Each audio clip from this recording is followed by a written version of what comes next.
the hope of resurrection.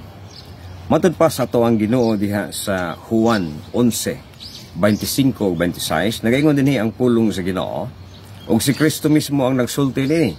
Matod pa niya, ako ang pagkabanhaw ug ang kinabuhi. Ug siya nga nagatuo kanako, bisan siya mamatay, siya mabuhi. Ug bisan kinsa nga nabuhi, o matod pa dinhi, and whosoever liveth and believeth in me shall never die. Believest thou this? Higala ang background kung imohang makita mao kini ang lubnganan sa mga tao nga mitaliwan na niini nga kalibutan. O kung imohang nga tanawon, daghan ubay-ubay ang mga nalubong dinhi. Gani dunay portion dinhi nga iyahagyod mismo sa Abico Baptist Church. Ug diri mao ni ang ilahang lubnganan dinhi. Actually nata sa Lazarus Garden niini nga kabuntagon. Og mao ni ang Minterio Christian Cemetery nga gipanag-iyahan sa Abico Baptist Church. Og si Brother Yoshinori Amari mao ang manager ani, kauban kang Pastor Senji Amari.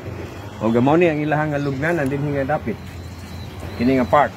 Og dinhi imo nga makita nga mao sad ni ang gilubngan sa bahin sa Abu, no, ni Pastor Ernest Lawson nga usa ka missionary mga kaigsunan dinhi sa Japan, sulod o kung kulang sa mga 40 ka tuig.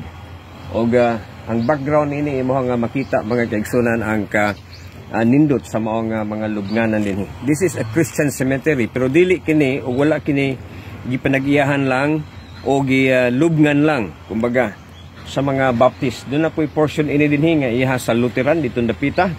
Og dinhi gani gi-welcome gihapon ang mga lubong sa mga Katoliko nga naa diri nga part, kini nga part kining puti nga cross dinhi, no? Og kini nga part dinhi Sister Pauline. Imuha nga makita dinhi nga kini nga portion dinhi iyaha kini sa mga Katoliko. Dito sa unahan na portion dito nga iyaha sa mga Protestante o sa mga Lutheran. Apan ang mensahe niini nga kabuntagon mga kaigsunan mao nga doon nagyoy paglaom luyo sa kamatayon. Ibutang nato na sa ato ang kasing-kasing o sa atong hunahuna.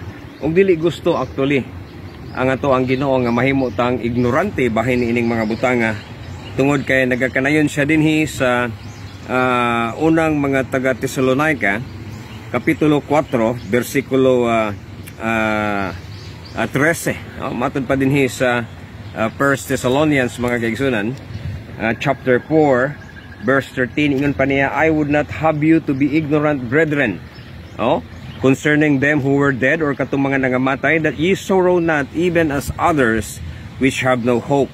For if we believe that Jesus died and rose again, even so them which sleep in Jesus will God bring with him. For this I say unto you by the word of the Lord, that we who are alive and remain unto the coming of the Lord shall not prevent them which are asleep. In other words, that the only alternative to physical death is the rapture. O kita nga mga buhi, nagpaabot ta mga kaigsunan sa pagbalik sa Ginoo. For the Lord himself shall descend from heaven with a shout, with the voice of the archangel, and with the trump of God, and the dead in Christ shall rise first. Then we who are alive and remain shall be caught up, manigingon din rapture, together with them in the clouds to meet the Lord in the air, and so shall we ever be with the Lord. And wherefore comfort one another with these words. God bless you, ug ang Ginoo magapanalangin kaninyong tanan. Mayong buntag.